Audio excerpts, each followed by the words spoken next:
Bismillahirrahmanirrahim. Assalamualaikum warahmatullahi wabarakatuh. Alhamdulillahi rabbil alamin. Wassalatu wassalamu ala asyrafil anbiya'i wal mursalin Sayyidina Muhammadin wa ala alihi wa ashabihi ajma'in. Amma ba'd. Jamaah hadirin rahimanillah wa iyyakum. Alhamdulillah, kita panjatkan syukur kepada Allah Tabaraka wa Ta'ala yang telah mengumpulkan kita di salah satu rumah di antara rumah Allah Tabaraka wa Ta'ala dalam rangka melaksanakan ketaatan kepada Allah Tabaraka wa Ta'ala, yaitu melaksanakan salat subuh berjamaah. Alhamdulillah, kita telah hadir di majelis yang insyaallah dirahmati oleh Allah Tabaraka wa Ta'ala dalam rangka saling mengingatkan di dalam kebenaran dan saling mengingatkan di dalam kesabaran, karena memang demikianlah sifat orang-orang yang beruntung, orang yang tidak rugi. Sebagaimana Allah berfirman, Bismillahirrahmanirrahim, wal 'asr innal insana lafi khusr illa alladhina amanu wa 'amilus salihati wa tawassaw bil haqqi wa tawassaw bis sabr. Yang maknanya, demi masa sesungguhnya manusia berada di dalam kerugian kecuali orang-orang yang beriman dan beramal soleh dan saling mengingatkan di dalam kebenaran dan saling mengingatkan di dalam kesabaran. Yang kata Imam Asy-Syafi'i rahimahullah ta'ala ketika mengomentari surat ini, beliau mengatakan, sekiranya Allah Tabaraka wa Ta'ala tidak menurunkan hujjah kepada umatnya kecuali surat ini, maka surat ini telah mencukupinya, karena maknanya telah mencakup ajaran Islam secara umum. Karena ajaran Islam dibangun di atas kebenaran. Jamaah rahimanillah wa iyyakum, tema yang akan kita bahas sebagaimana yang tertera di pengumuman adalah kitab Bulughul Maram, sebuah kitab yang membahas tentang hadis-hadis yang berkaitan dengan hukum-hukum fikih yang disusun oleh Al-Hafidh Ibnu Hajar Al-Asqalani Asy-Syafi'i, salah seorang ulama besar, qadil qudat, qadinya para qadi, hakimnya para hakim di zamannya, seorang ulama yang hidup di abad ke-8 Hijriah, pensarah kitab tersahih setelah Al-Quran, yaitu kitab Sahih Bukhari. Beliau mempunyai syarah yang luar biasa, dipuji oleh para ulama, yaitu kitab Fathul Bari fi Syarhi Sahihil Bukhari. Syarah yang panjang, yang sedang, tidak terlalu panjang lebar, sedang di dalam menjelaskan Sahih Bukhari. Kemudian beliau menulis kitab yang ringkas ini, yaitu kitab Bulughul Maram, sebagai dalil-dalil pokok, di dalam istinbat untuk permasalahan fikih. Maka nanti ketika kita baca di muqaddimah, beliau mengatakan fahada mukhtasarun, ini adalah sebuah ringkasan, yastamilu ala usulil adillatil hadithiyah, yang mencakup pokok-pokok hadis yang berkaitan dengan hukum-hukum syar'i. Jadi bukan seluruh hadis, tetapi hadis-hadis pokok saja. Maka beliau menulis ini agar mudah dihafal. Yang asalnya beliau menulisnya untuk anak beliau, yang nanti insyaallah ketika kita masuk ke pembahasan kita akan bahas sedikit.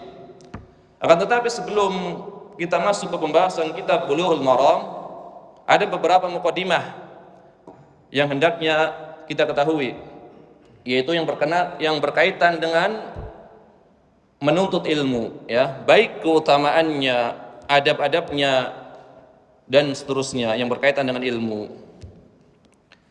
Akan tetapi saya melihat kitab-kitab yang berkaitan dengan ilmu, dari yang paling tipis sampai yang paling tebal, kalau kita pelajari semuanya, kita terangkan semuanya, akan memakan waktu yang panjang, bisa berminggu-minggu bahkan berbulan-bulan. Kitab yang tipis saja. Maka oleh karena itu nanti kita hanya membaca sedikit bab dari salah satu kitab yang berkaitan dengan ilmu. Maka saya akan memberikan beberapa referensi kitab yang berkaitan dengan menuntut ilmu. Bagi yang ingin meluaskan pembahasannya, nanti bisa membacanya sendiri di rumah. Nanti kita sekedar membaca sedikit ya, terutama yang berkaitan dengan adab menuntut ilmu. Banyak para ulama menulis kitab-kitab yang berkaitan dengan adab menuntut ilmu, baik ulama salaf, ulama terdahulu, mutaqaddimin, ataupun ulama yang mutakhir, yang belakangan. Di antara kitab yang telah dikarang di dalam bab ini adalah kitab yang ringkas, yang indah, yaitu kitab Hilyah Thalibil Ilmi, yang maknanya adalah perhiasan penuntut ilmu, yang dikarang oleh Syekh Bakar bin Abdillah bin Zaid. Kitabnya ringkas, mungkin seukuran buku Yasin itu yang biasa dibaca, segitu ukurannya, tetapi padat. Dan kitab ini telah diterjemahkan ke dalam bahasa Indonesia. Bagi yang tidak bisa berbahasa Arab, bisa membacanya dalam bahasa Indonesia. Kemudian kitab ini juga telah disyarah oleh salah seorang ulama, yaitu oleh Syekh Muhammad bin Shalih Al-Utsaimin, Syarah Hilyah Thalibil Ilmi, dan telah diterjemahkan juga. Kalau kita membaca kitabnya langsung yang kecil itu memang agak berat bahasanya. Maka beliau, Syekh Utsaimin, ketika menerangkan di dalam mukadimahnya, beliau memang diberi kelebihan lughah, ya, sastra yang tinggi dalam bahasa Arab. Maka para pelajar yang tidak terbiasa biasanya sering membutuhkan mu'jam atau kamus untuk mengetahui makna-maknanya. Kemudian kitab yang kedua yang lebih mudah bahasanya adalah Kitabul Ilmi. Kitab ini yang nanti kita akan baca, Kitabul Ilmi. Ini bahasanya lebih mudah. Kitab ini asalnya adalah sebuah rekaman dari berbagai kajian. Jadi Syekh Utsaimin ketika itu mengadakan beberapa kajian yang berkaitan dengan menuntut ilmu. Kemudian murid-muridnya menulis, jadilah kitab ini, Kitabul Ilmi. Nanti kita akan membaca beberapa bab di dalam kitab ini. Kemudian bagi yang ingin meluaskan pembahasannya tentang ilmu, dan kitab ini adalah dengan sanad. Kalau kitab ulama terdahulu itu menggunakan sanad. Jadi haddatsana fulan, telah menceritakan kepada kami fulan, dan seterusnya. Yang berkaitan dengan adab menuntut ilmu itu juga ada. Tapi ini bagi yang levelnya sudah mengetahui bahasa Arab, karena kitab-kitab ini tidak diterjemahkan. Di antaranya adalah kitab Jami'u Bayanil Ilmi wa Fadlihi, yang ditulis oleh Imam Ibn Abdul Bar An-Namari Al-Maliki. Kitab tentang menuntut ilmu, tentang keutamaan ilmu. Dibawakan sanad-sanadnya dari pembahasan melalui hadis-hadis Nabi SAW dan athar-athar dari sahabat dan ulama-ulama setelahnya. Kemudian ada juga kitab yang dikarang oleh Imam Al-Khatib Al-Baghdadi. Nama kitabnya adalah Al-Faqih wal Mutafaqih. Ini juga seperti kitab yang tadi, seperti kitabnya Imam Ibn Abdul Bar, menggunakan sanad juga. Yaitulah beberapa kitab yang berkaitan dengan menuntut ilmu. Insya Allah kita akan membaca beberapa bab di dalam kitab Kitabul Ilmi yang dikarang oleh Syekh Muhammad bin Shalih Al-Utsaimin. Kitab ini juga telah diterjemahkan di dalam bahasa Indonesia. Saya nggak tahu judulnya dalam bahasa Indonesia. Apakah Kitabul Ilmi atau kitab apa judulnya? Yang jelas sudah diterjemahkan. Kitabul Ilmi, kitab aslinya judulnya.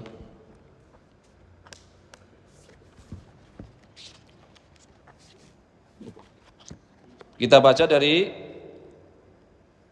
bab yang ditulis di dalam kitab ini. Bagi yang mempunyai kitab juga bisa menyimak, yaitu di halaman ke-27, ya, Al-Faslul Awwal. Kita langsung aja karena ini kita tidak membaca semuanya, kita hanya membaca beberapa bab saja. Al-Faslul Awwal, ya. Fasal yang pertama. Beliau mengatakan adab thalibil ilmi, adab para penuntut ilmu. Ini penting, adab penuntut ilmu. Karena kalau kita sudah memasuki pembahasan tentang ilmu, ya tidak dibarengi dengan adab, nanti bisa serampangan, ya, ketika masuk ke dalam permasalahan. Ketika membahas permasalahan khilafiyah, nanti mudah menyalahkan karena tidak belajar adab terlebih dahulu. Mana khilafiyah yang boleh ditoleransi, mana khilafiyah yang kita harus memegang, yang tidak boleh ditoleransi. Karena ada beberapa khilafiyah yang pada hakikatnya bukan khilafiyah, tapi dikatakan sebagai khilafiyah, yaitu yang berkenaan dengan akidah terutama. Misalkan antara Syiah dengan Ahlu Sunnah. Ada yang mengatakan ini cuma khilafiyah saja tentang pemahaman terhadap sahabat. Tentu pendapat seperti itu tidak kita terima. Ada khilafiyah yang muktabar, ada yang ghairu muktabar, yang dianggap dan tidak dianggap. Jamaah rahimanillah wa iyyakum, Syekh rahimahullah mengatakan di dalam kitab ini, talibul ilmi la budda lahu min at-ta'addub bi adab. Nadhkuru minha al-amrul awwal ikhlasun niyati lillahi azza wa jal. Para penuntut ilmu hendaknya dia berhias dengan adab-adab berikut ini. Jadi ini adalah adab-adab yang hendaknya dimiliki oleh penuntut ilmu. Yang pertama beliau mengatakan ikhlasun niyati lillahi azza wa jal. Ikhlas kepada Allah tabaraka wa ta'ala. Ini asas yang paling penting. Ikhlas kepada Allah tabaraka wa ta'ala. Oleh karena itu banyak para ulama ketika mereka memulai kitab-kitab mereka membawakan babul ikhlas. Hadisnya innamal a'malu binniyat dan seterusnya. Di antaranya adalah Al-Imam Al-Bukhari, ya, membawakan hadis pertama di kitab sahihnya innamal a'malu binniyat yang berkaitan dengan keikhlasan. Kemudian Al-Imam An-Nawawi di kitabnya Arba'in, kitab Al-Arba'in, beliau membawakan hadis pertama innamal a'malu binniyat. Kemudian beliau juga membawakan hadis ini di dalam kitab beliau Riyadhus Shalihin, hadis innamal a'malu binniyat. Kemudian beliau juga membawakan hadis ini di dalam kitab beliau Al-Adhkar, innamal a'malu binniyat.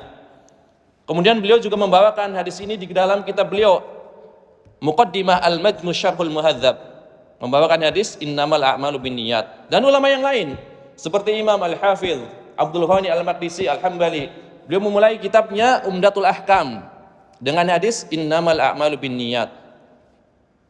Ini menunjukkan betapa pentingnya keikhlasan di dalam segala sesuatu, terutama di dalam menuntut ilmu. Maka beliau mengatakan ikhlasun niyati lillahi azza wa jal, yaitu ikhlas karena Allah azza wa jal.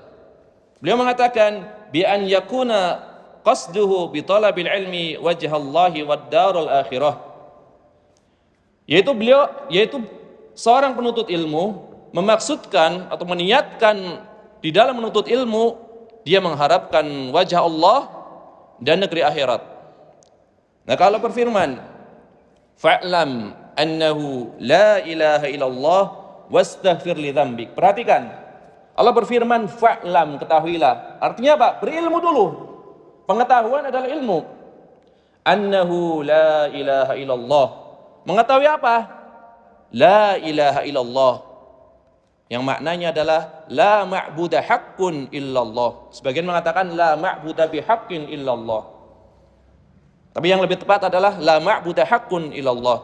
Tidak ada ilah, tidak ada sesembahan yang berhak diibadahi dengan benar kecuali Allah. Jadi kalau diterjemahkan tidak ada Tuhan selain Allah, kurang tepat terjemahannya. Karena betapa banyak ilah-ilah, Tuhan-Tuhan yang diibadahi, tetapi tidak benar.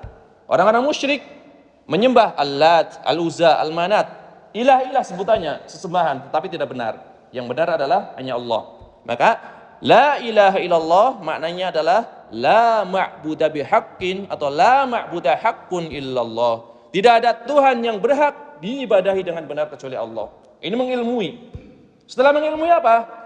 Wastaghfir li dzambik. Mohon ampunlah atas segala dosamu. Wastaghfir li dzambik. Mohon ampunlah atas segala dosamu. Setelah berilmu, mengilmui la ilaha illallah, tujuannya apa?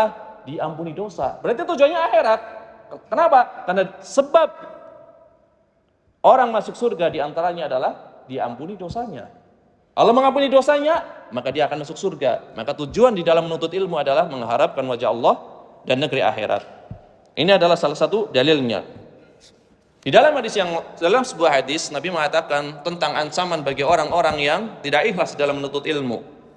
Ya, beliau mengatakan, "Man ta'allama ilman," barang siapa yang mempelajari ilmu, yabtaghi bihi wajh Allah, yang harusnya ilmu itu hanyalah ditujukan untuk mengharapkan wajah Allah. Karena ilmu, ada ilmu dunia, tentu untuk tujuan dunia. Ini ilmu apa? Ilmu din, ilmu yang berkaitan dengan agama, berarti ditujukan hanya untuk mengharapkan wajah Allah. Harusnya seperti itu. La yata'allamuhu illa liyusiba bihi 'aradan minad dunya. Akan tetapi dia tidak menuntut ilmu kecuali agar dia mendapatkan bagian dari dunia. Harusnya mengharapkan wajah Allah, tetapi dia tujuan menuntut ilmunya agar mendapatkan bagian dari dunia. Maka kata Rasulullah SAW, lam yajid arfa al-jannah, maka dia tidak mencium baunya surga yaumal qiyamah, pada hari kiamat. Arfal jannah, penulis mengatakan rihaha, yaitu baunya. Padahal bau surga bisa tercium dari jarak sekian tahun. Dia tidak mencium baunya. Tentu hadis ini adalah hadis yang berkaitan dengan wa'id atau ancaman. Ada hadis ancaman, ada hadis janji. Nah, Ahlus Sunnah wal Jamaah ketika membaca hadis-hadis seperti ini yang berkaitan dengan ancaman atau janji, maka menggabungkan, ya, menggabungkan. Misalkan disebutkan la yadkhulul jannah, tidak masuk surga, man kana fi qalbihi misqalu dzarratin min kibrin, tidak masuk surga seseorang yang di hatinya ada seberat dzarrah kesombongan. Jangan diterjemahkan tidak akan, keliru. Kalau tidak akan berarti selama-lamanya tidak masuk surga. Tidak masuk surga mempunyai dua kemungkinan, ya kan? Tidak masuk selama-lamanya, dan itu keliru. Yang kedua adalah tidak masuk secara langsung, jadi mampir dulu ke neraka. Selama dia orang yang beriman tentunya. Ini hadis-hadis ancaman. La yadkhulul jannah, la yu'minu ahadukum. Tidak beriman salah seorang di antara kalian. Apakah kafir? Belum tentu. Mana tidak beriman? Tidak sempurna iman. Tergantung keadaan orangnya. Ya, tidak beriman orang yang berzina ketika dia berzina. Apakah berzina kafir? Tentu tidak. Tapi maksiat, ya, yang sangat besar dosanya. Jamaah rahimanillah wa iyyakum. Kemudian beliau mengatakan al-amru tsani. Saya ringkas saja, saya nggak baca semua nih. Kalau dibaca semua sejam kurang waktunya. Al-amru tsani, ya. Yang kedua, tujuan menuntut ilmu atau adab menuntut ilmu. Raf'ul jahli an nafsihi wa an ghairihi. Tujuannya apa itu? Tujuannya adalah mengangkat kebodohan dari dirinya dan orang lain. Makanya tadi ada nasihat. Setelah berilmu, menyampaikan, mendakwahkan, ya. Mengangkat kejahilan dari dirinya dan orang lain.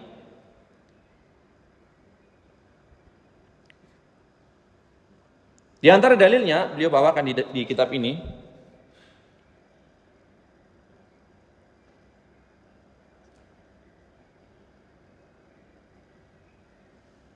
sebuah hadis. Beliau mengatakan ballighu anni walau ayat, sampaikan dariku walaupun satu ayat, walaupun satu hadis, walaupun satu ucapan sabda Nabi SAW. Berarti Nabi SAW menyuruh seorang yang mengetahui suatu ilmu untuk disampaikan, dan para sahabat telah melaksanakan perintah Nabi SAW. Ya, hadis-hadis yang sampai kepada kita menunjukkan bahwasanya para sahabat telah menyampaikan kepada kita.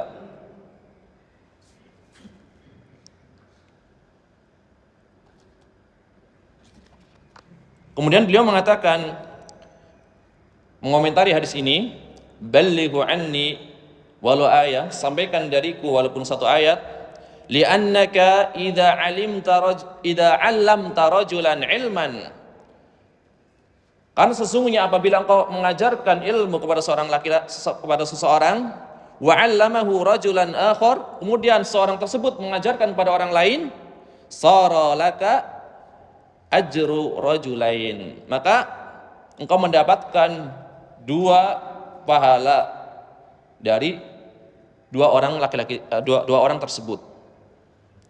Walau 'allama tsalitsan, apabila dia mengajarkan kepada orang ketiga, maka engkau mendapatkan 3 pahala dari orang yang mengetahui ilmu tersebut. Maka ini keutamaan dari mengajarkan ilmu. Bahkan Imam Ahmad mengatakan, mengomentari ya tentang keutamaan mengajarkan ilmu, beliau mengatakan seperti ini, al-ilmu la ya'diluhu syai'an, gitu, atau syai'un. Al-ilmu la ya'diluhu syai'un liman sahhat niyatuhu. Ilmu keutamaannya itu tidak ada bandingannya dengan apapun, dengan syarat niatnya benar, ya. Dengan syarat niatnya benar. Liman sahhat niyatuhu. Al-ilmu la ya'diluhu syai'un liman sahhat niyatuhu. Ilmu itu keutamanya tidak ada bandingannya bagi yang benar niatnya. Kemudian orang-orang bertanya kepada Imam Ahmad, kaifa dzalik? Bagaimana hal itu? Bagaimana niat yang benar itu, wahai Imam? Beliau mengatakan, yanwi raf'al jahli an nafsihi wa an ghairihi.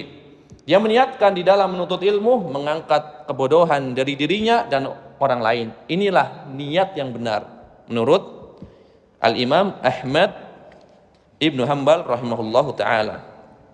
Jadi tujuannya adalah mengangkat kebodohan. Jadi berilmu bukan untuk berbangga-bangga, ya, bukan untuk berbangga-bangga agar dianggap sebagai orang yang alim, bukan. Akan tetapi mengangkat kebodohan dari dirinya dan orang lain. Oleh karena itu Abu Hurairah, kita tahu Abu Hurairah sahabat yang paling banyak meriwayatkan hadis. Bahkan beliau mengatakan, aku menghafal 2 kantong. Ini ibarat ya, 2 kantong hadis.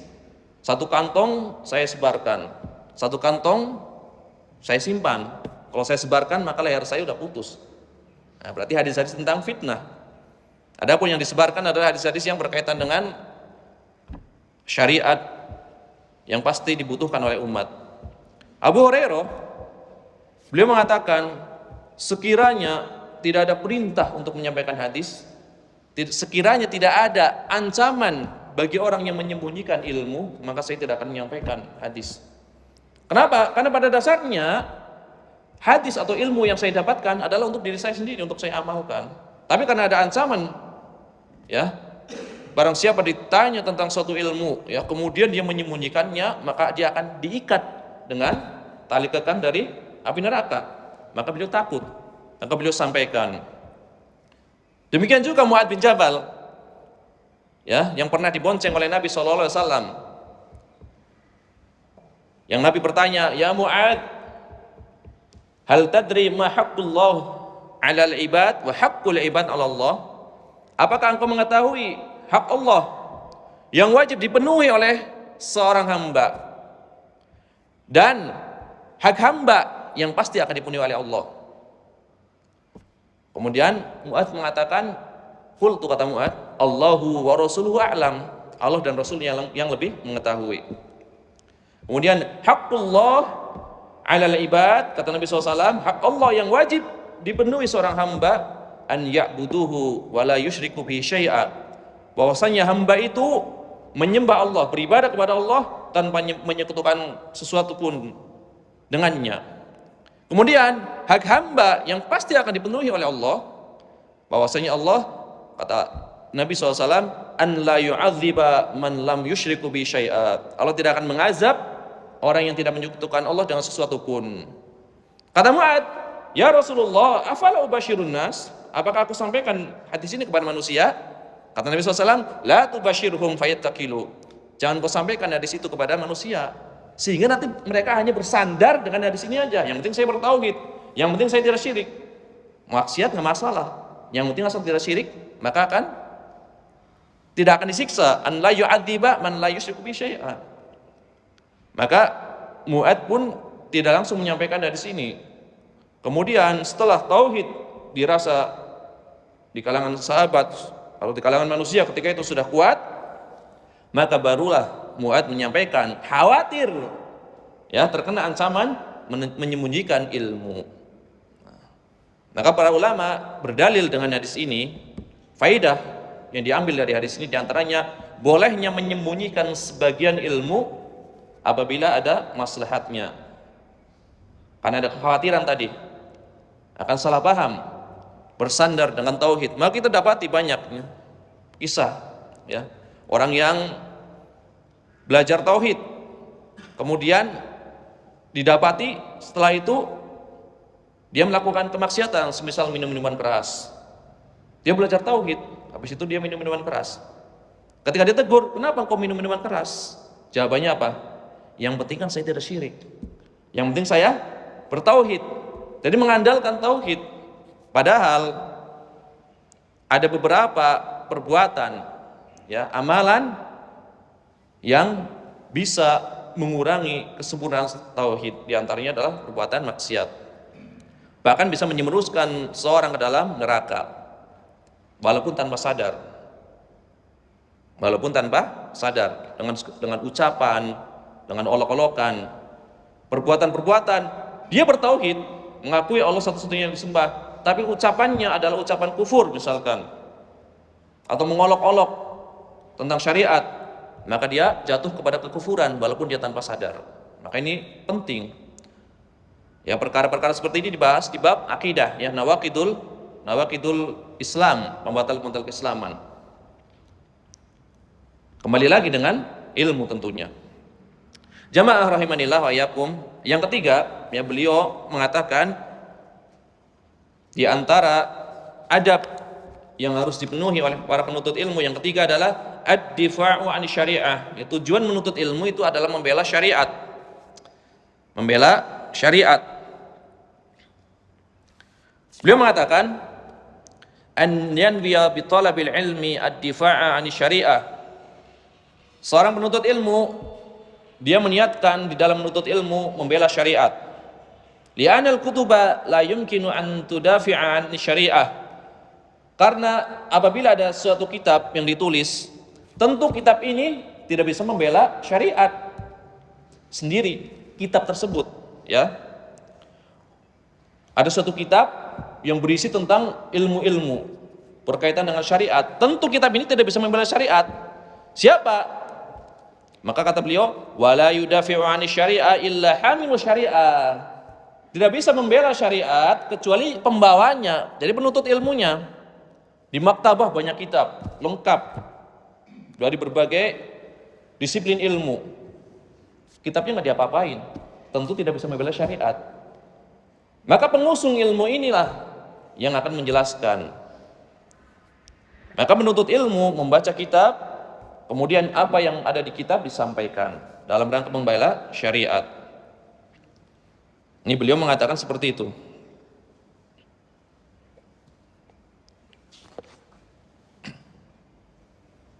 Nah, kemudian yang keempat nih, ini penting yang keempat. Beliau mengatakan al-amru rabi rahabatus sadri fi masailil khilaf, lapang dada di dalam permasalahan khilaf. Nah, ini adab yang penting, lapang dada di dalam masalah khilaf. Beliau mencontohkan di sini, ya, beliau mencontohkan di sini.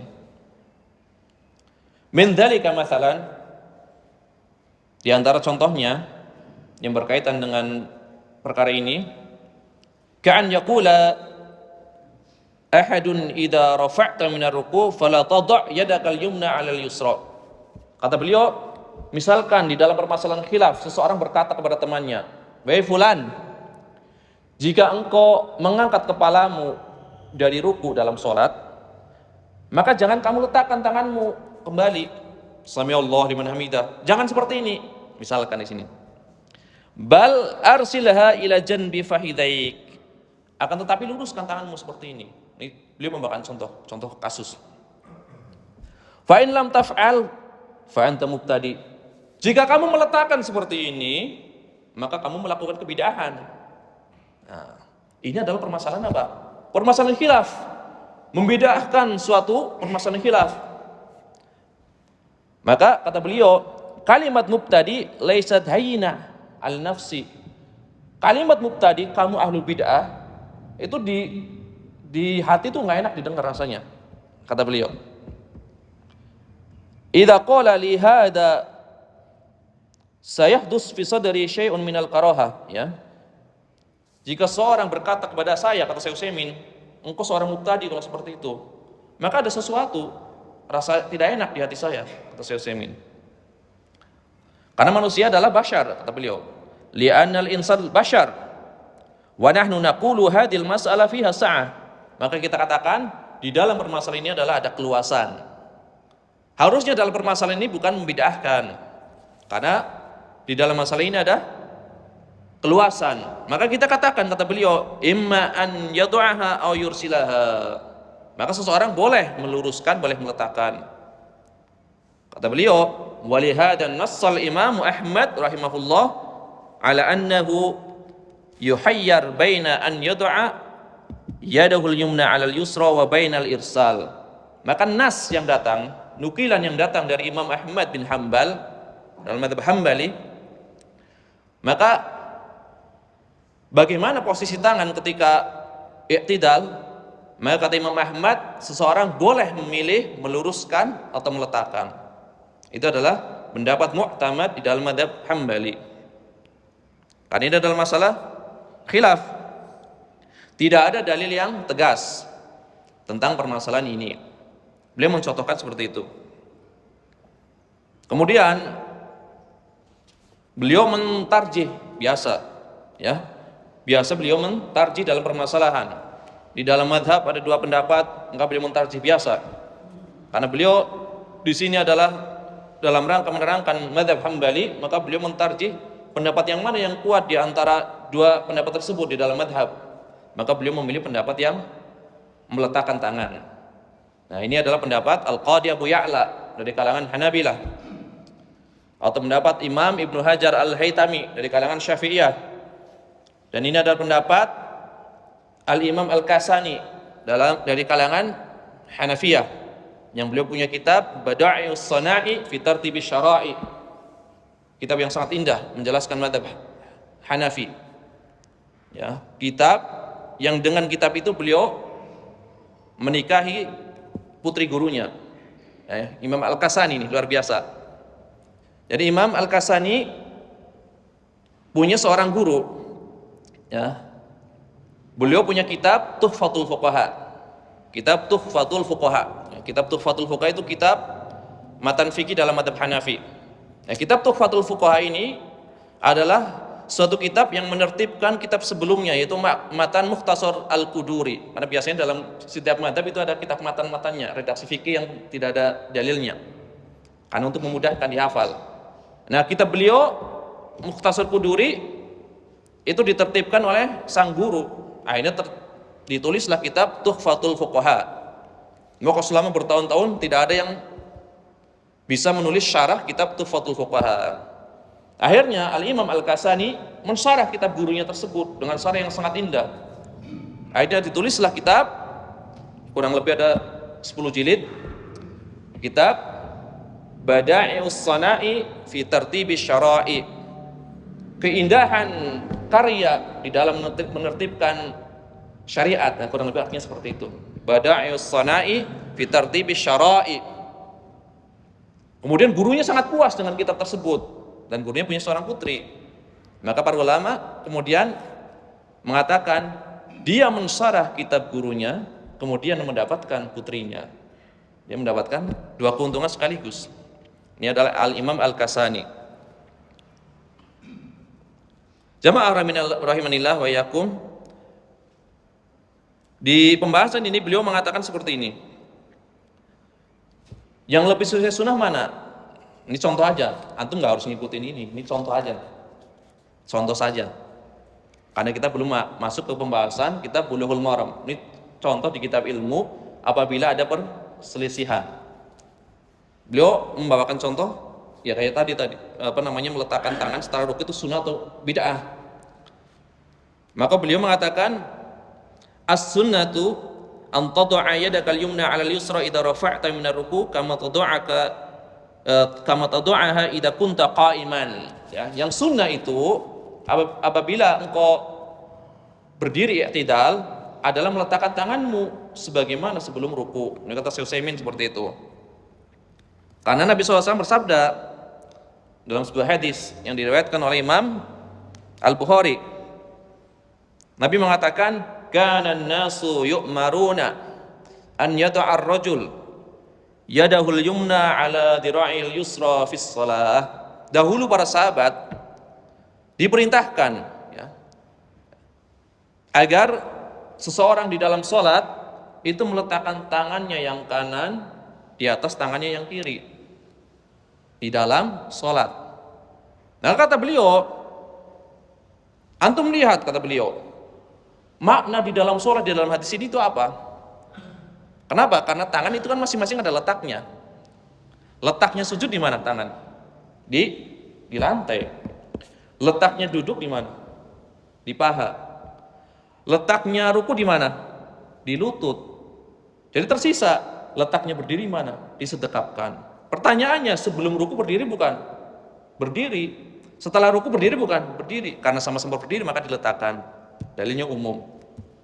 Maka seperti itu beliau berdalil dengan hadis ini. Sebelum ruku bersedekap, setelah ruku pun bersedekap. Kan fis sholat, fis sholat fil qiyam. Di dalam sholat adalah ketika posisi berdiri. Sama-sama sholat, sebelum ruku berdiri, setelah ruku juga berdiri. Seperti itu. Ini bagi yang berpendapat bahwasanya sunnahnya dalam letakkan. Bagi yang berpendapat irsal juga ada jawabannya juga, ya kan? Bagi yang berpendapat irsal juga ada jawabannya juga. Nanti kaitannya dengan kaidah usul fiqh, pembahasan usul fiqh. Nanti ada hadis am, ada hadis khos, ada hadis mutlak, ada muqayyad. Kalau babnya di sini, bagi yang belajar usul fikih tahu. Kalau nggak belajar usul fikih nggak masalah, dengar nggak paham nggak masalah. Bagi yang belajar usul fikih, kalau hadisnya ini kaitannya antara hadis umum dengan hadis khusus, maka meletakkan kuat. Tapi kalau kaitannya hadis ini adalah mutlak dengan muqayyad, maka irsal adalah kuat. Tinggal hadis ini diterapkan kepada yang mana? Umum sama khusus atau mutlak sama muqayyad. Karena ini mirip. Mutlak juga umum, tapi umumnya enggak menyeluruh. Muqayyad juga khusus, tapi khususnya tidak menyeluruh. Nah, ini pembahasan usul fikih, enggak usah terlalu dipikirkan ini, enggak usah. Contoh aja. Ya ada am, ada khos, ada mutlak, ada muqayyad. Fatahriru raqabah, merdekakanlah budak. Budak di sini umum apa mutlak? Apabila seseorang ya membayar kafarah, diantaranya adalah fatahriru raqabah, bebaskanlah budak. Budak ini mutlak atau umum? Nggak diterangkan di situ. Umum atau mutlak? Nah, dalam usul fikih adalah disebut mutlak. Maka diikat bahwasanya budak itu adalah budak yang muslim, karena dalam ayat lain dikatakan fatahriru raqabatin muslimatin. Nah, itu ada kaitannya dengan pembahasan usul fikih. Ini enggak kita bahas enggak. Ini cuma selingan saja. Kalau tiba-tiba khos am enggak akan paham. Jamaah rahimanillah wa iyyakum. Kemudian yang kelima, beliau mengatakan al-amalu bil ilmi, ya. Mengamalkan ilmunya, ya. Mengamalkan ilmunya, beramal dengan ilmu. Maka Nabi SAW bersabda di dalam sebuah hadis yang diriwayatkan oleh Imam Muslim, beliau mengatakan Al-Qur'anu hujjatun laka aw 'alaika. Quran ini sebagai pembelamu, Al-Quran ini sebagai pembelamu atau sebagai apa? Sebagai apa? Yang akan menjadi hujah bagimu, akan mendebat engkau atau akan membela engkau di hari kiamat. Kalau diamalkan maka dia akan sebagai ya pembela. Apabila tidak diamalkan maka dia akan menjadi hujah bagimu, seperti itu. Hujah yang akan mendebatmu. Maka ini adalah konsekuensi dari mempelajari ilmu, yaitu amal. Buah dari ilmu adalah amal. Makanya di dalam surat Al-Fatihah kita berdoa ihdinas siratal mustaqim. Tunjukkanlah aku ke jalan yang lurus. Tunjukkanlah kami ke jalan yang lurus. Siratal ladzina an'amta 'alaihim. Itu jalan-jalan orang yang telah Engkau beri nikmat atas mereka. Siapa yang diberi nikmat di ayat ini? Ya, para nabi, minan nabiyyin, wasiddiqin, para siddiq. Kemudian para syuhada, kemudian para orang-orang saleh. Ini adalah jalan orang yang diberi nikmat. Ghairil maghdub, bukan jalan orang yang dimurkai. Siapa yang dimurkai? Al-maghdubu alaihim, orang yang dimurkai. Siapa? Jalannya Yahudi. Nah, kenapa ya Yahudi dimurkai? Karena Yahudi mengetahui ilmu tetapi tidak mengamalkannya. Maka mereka adalah maghdubu alaihim, ya, kaum yang dimurkai. Waladhdallin, bukan pula jalan orang yang tersesat, yaitu Nasrani, mengamalkan tanpa ilmu, beramal tanpa ilmu. Sedangkan Islam berilmu sebelum beramal. Makanya dalam kitab Sahih Bukhari dikatakan bab al-ilmu qabla al-qaul wal amal. Berilmu dulu sebelum berkata dan beramal. Ini menunjukkan keutamaan ilmu. Bab berilmu sebelum beramal. Orang Yahudi dilaknat karena dia mengetahui ilmu kemudian tidak mengamalkannya. Orang Nasrani juga sekarang termasuk sebagaimana Yahudi. Kalau dulu dolin saja, kalau sekarang mahdub juga, karena orang Nasrani juga mengetahui ilmu sekarang, mengetahui ilmu kebenaran, maka sama aja. Ini ketika itu, karena kitab yang dipakai sekarang di kalangan orang-orang Nasrani kan ada dua versi kan, versi perjanjian lama sama perjanjian baru. Berarti telah sampai ilmu kepada mereka, walaupun sudah dirubah sebagiannya, bukan sebagian, banyak. Perjanjian lama itu Taurat dan lain-lain, perjanjian baru beberapa Injil dan surat-surat dari Paulus, ya, Alkitab. Nah, kalau kita lihat perjanjian lama, banyak di situ kisah-kisah para nabi yang sebagiannya masih benar, sebagiannya karena sesuai dengan Al-Quran dan Sunnah, tapi sebagiannya Masya Allah benar-benar tidak mungkin seorang muslim sanggup untuk membacanya. Karena para nabi harusnya dimuliakan. Di kitab itu para nabi dihinakan, sangat dihinakan. Disebutkan sebagiannya minum khamar, naudzubillah, disebutkan sebagiannya berzina dengan anaknya. Ini perkataan yang sangat kotor. Dikatakan sebagai kitab suci. Maka pantas orang Yahudi mendapat laknat dari Allah Tabaraka wa Ta'ala karena merubah ajaran yang diturunkan Allah kepada nabi dan para nabi dan para rasulnya alaihi wassalatu wassalam. Jamaah rahimanillah wa iyyakum. Kemudian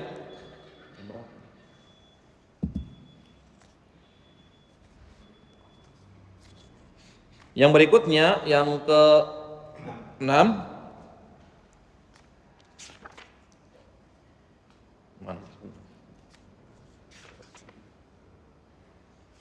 beliau mengatakan ad-da'watu ila Allah, dakwah di jalan Allah.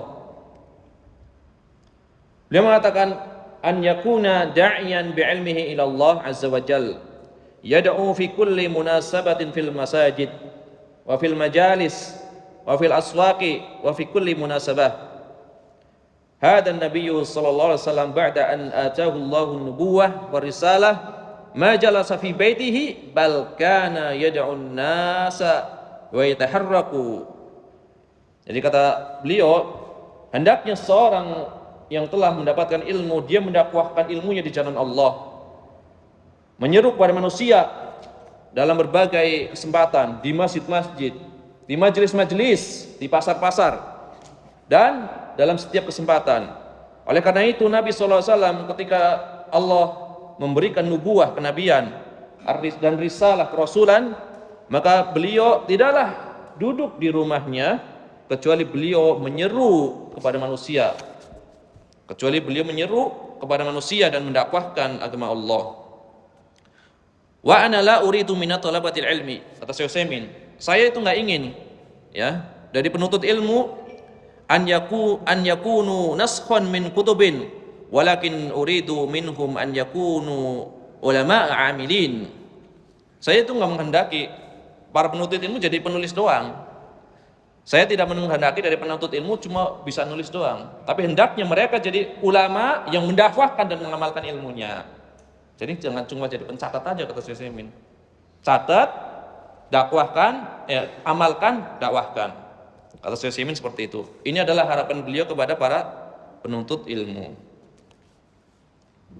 Yang mendakwahkan tentunya sesuai dengan kadar kemampuan kita, ya, ke keluarga, ya, teman terdekat, nggak harus di masjid.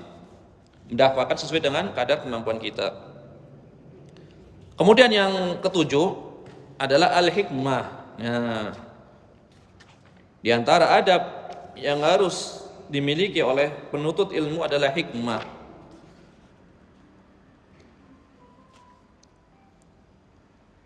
Beliau membawakan sebuah ayat.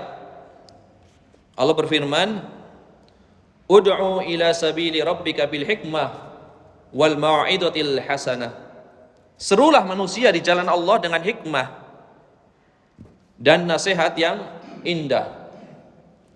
Wajadilhum billati hiya ahsan, dan debatlah apabila debat itu diperlukan dengan cara yang terbaik. Ahsan, bukan hasan. Kalau hasan cuma baik, ahsan yang paling baik. Ya, berdebat dengan cara yang baik. Berdebat itu biasa di kalangan para ulama ketika terjadi perselisihan, itu berdebat tapi berdebat yang ilmiah. Bukan berdebat saling memusuhi, bukan. Berdebat untuk mendapatkan sebuah titik temu atau mendapatkan suatu kesimpulan yang benar. Itu debat yang diperbolehkan. Maka yang terkenal ahli debat di kalangan para ulama diantaranya adalah Imam Ibnu Qudamah, Al-Imam Muwaffaquddin Abdullah Ibnu Ahmad Ibnu Qudamah Al-Maqdisi Al-Hambali. Beliau digelari Muwaffaquddin, ya, Muwaffaquddin. Punya kitab Al-Mughni, Syarhul Mukhtasar Al-Khiraqi, ya, sebuah kitab perbandingan madhab. Kata lawan debatnya, tidaklah muwafaq berdebat, berdialog ataupun berdebat dengan lawannya kecuali beliau selalu tersenyum, sehingga lawan debatnya sampai-sampai mengatakan senyumnya membunuh kami, seperti itu. Jadi luar biasa akhlaknya Al-Imam Muwaffaquddin Ibnu Qudamah. Beliau hidup di sezaman dengan Salahuddin Al-Ayyubi, maka beliau ikut di pasukan perang Salahuddin Al-Ayyubi ketika itu. Ulama al-fikih, ya. Di antara guru beliau adalah terkenal di Indonesia gurunya. Siapa? Ada yang tahu nggak? Gurunya Imam Ibnu Qudamah Al-Maqdisi. Syekh Abdul Qadir Al-Jilani.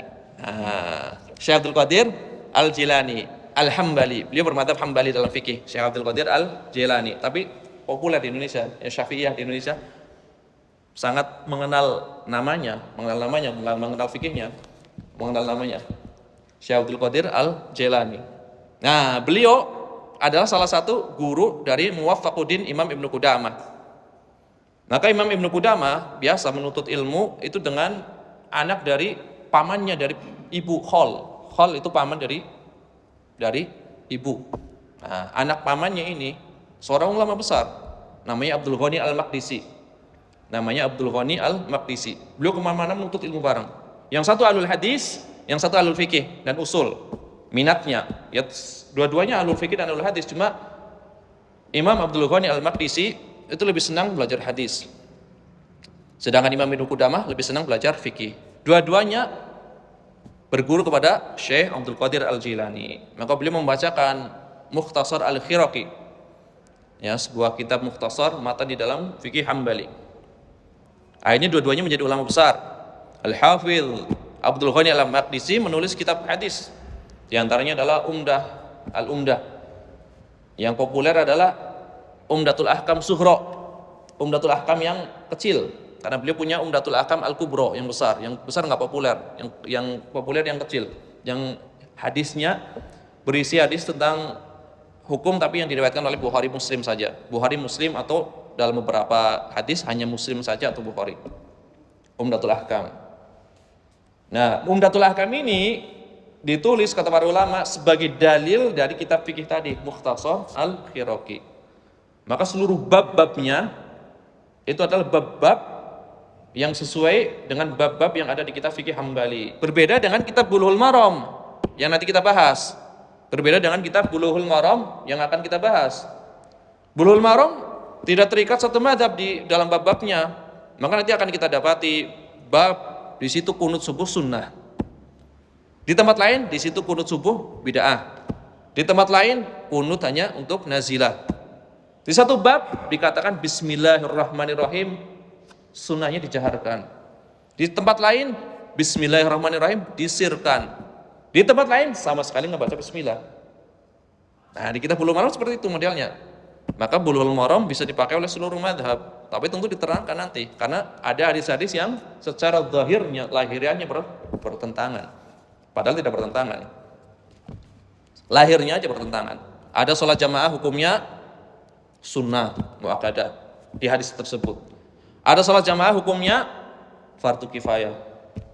Ada salat jamaah hukumnya wajib. Yang wajib pun berbeda pendapat. Wajib sebagai syarat sah atau wajib bukan syarat sah. Ada hadisnya juga. Yang mengatakan salat jamaah wajib bukan syarat sah juga berbeda pendapat. Apakah wajib di masjid atau boleh di rumah? Yang penting jamaah. Nah nanti diterangkan di dalam Bulughul Maram. Maka kitab yang ringkas, memang ringkas Bulughul Maram. Kenapa dikatakan ringkas? Hadis yang panjang dipotong oleh Ibnu Hajar. Hadisnya ada kisahnya, tapi yang dibawakan adalah kesimpulan hukumnya. Nah itu gaya Imam Ibnu Hajar di dalam Bulughul Maram. Kalau kitab-kitab hadis sebelumnya tidak diringkas.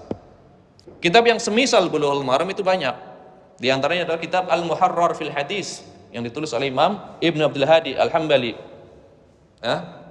Beliau menulis kitab Al-Muharrar fil Hadis. Hadisnya seperti Bulughul Maram, hanya tidak disingkat, riwayatnya utuh. Atau sebelumnya kitab Al-Ilmam bi ahadisil ahkam yang riwayatnya lebih sahih. Syekh Al-Albani mengatakan ada hadis yang riwayatnya lebih sahih dari Bulughul Maram, yaitu Al-Ilmam yang ditulis oleh Imam Taqiyuddin Ibnu Daqiq al-Id Al-Maliku Syafi'i. Itu Al-Ilmam. Kemudian ada juga hadis yang lebih luas pembahasannya yang ditulis oleh Majduddin Abul Barakat.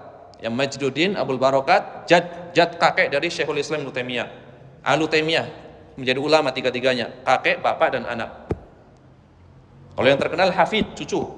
Hafid itu cucu artinya. Kalau ini Jad Al-Majd, gelarnya adalah Majduddin Abul Barakat Abdussalam bin Taimiyah. Dia punya kitab Muntaqa fi Akhbaril Mustafa. Hadisnya kurang lebih 3.900-an, hampir 4.000. Sama di hadis ahkam. Riwayatnya juga tidak disingkat. Yang hadis ini nanti disarah oleh Al-Imam Asy-Syaukani dalam kitab beliau Nailul Autar fi Syarhi Muntaqal Akhbar. Ini adalah beberapa hadis ahkam. Atau sebelumnya ada hadis-hadis ahkam yang ditulis oleh Al-Hafidz Abdul Haq Al-Ashbili. Nama kitabnya adalah Al-Ahkam As-Sughra, kemudian Al-Ahkam Al-Wusta, kemudian Al-Ahkam Al-Kubra. 3 kitab, semua juga hadis ahkam. Tapi semuanya tidak membawakan sanadnya sebagaimana Sahih Bukhari, haddatsana fulan, akhbarana fulan dan seterusnya. Langsung dari sahabatnya, misalkan dari Abu Hurairah dan seterusnya.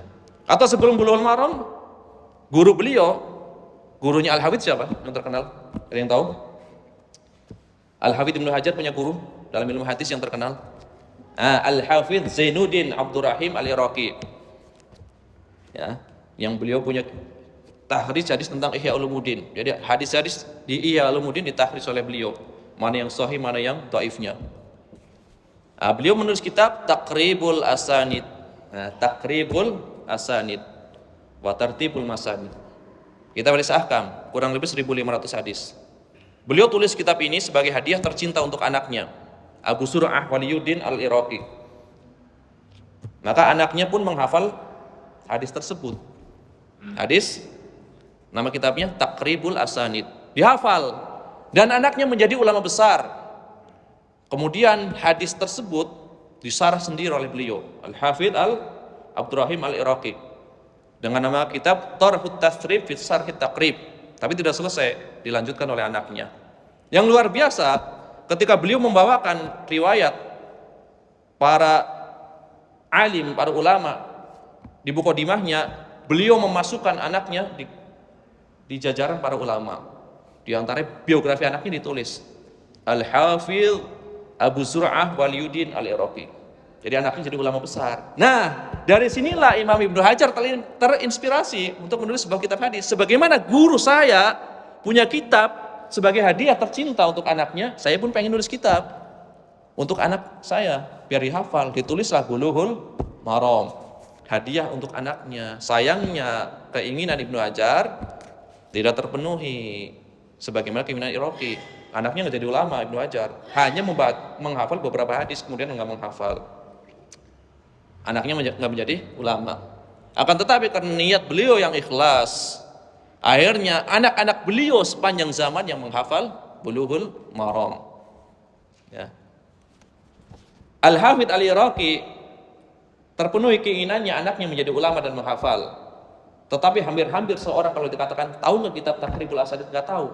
Sedangkan Ibnu Hajar pengen anaknya menghafal, tapi anaknya nggak hafal. Tetapi keberkahan ilmunya sampai pada zaman sekarang. Kalau kita katakan, tahu nggak kitab Bulughul Maram? Jawabannya, tahu. Karya Al-Hafidz Ibnu Hajar. Ini adalah diantara alamat atau tanda ikhlasnya seorang ulama di dalam menulis kitab. Ya, karena sudah berlalu sejam, barangkali hanya ini yang bisa disampaikan dalam kesempatan kali ini. Ya, kalau masalah menuntut ilmu itu panjang lebar. Ya, contohnya Ustadz Nuzul itu udah berapa bulan itu menjelaskan kitab Tadhkiratus Sami. Itu padahal kitabnya sangat tipis. Ya, karena adab dibutuhkan sepanjang waktu. Maka Imam Ibnul Mubarak mengatakan kami mempelajari adab selama 30 tahun. Kemudian mempelajari ilmu selama 20 tahun. Adalah para salaf mempelajari adab baru mempelajari ilmu. Karena kajian kita bukan berkenaan dengan bab menuntut ilmu Bulughul Maram, maka kita bawakan sedikit saja tadi sebagai contoh. Bagi yang ingin meluaskan pembahasannya bisa membaca sendiri sebagaimana kitab-kitab yang telah kita sebutkan tadi. Karena tujuan kita adalah mempelajari hadis-hadis ahkam. Ya, jadi insyaallah nanti pertemuan berikutnya kita akan membahas sedikit biografi Al-Hafidz Ibnu Hajar, kemudian sedikit sejarah tentang penulisan hadis. Kalau ada waktu baru membaca muqaddimah kitabnya. Maka hendaknya yang hadir di sini nanti membawa kitab, ya, kitab Bulughul Maram, kemudian dihafal kalau bisa. Enggak wajib sih, menghafal enggak wajib, kalau bisa dihafal. Kalau bisa dihafal hadis itu, hadisnya pendek-pendek, enggak panjang-panjang. Kalau bisa dihafal, dari muqaddimahnya dihafal. Karena di muqaddimah itu ada rumusnya, rumus untuk mengetahui maksud penulis. Cuma satu muka doang muqaddimahnya.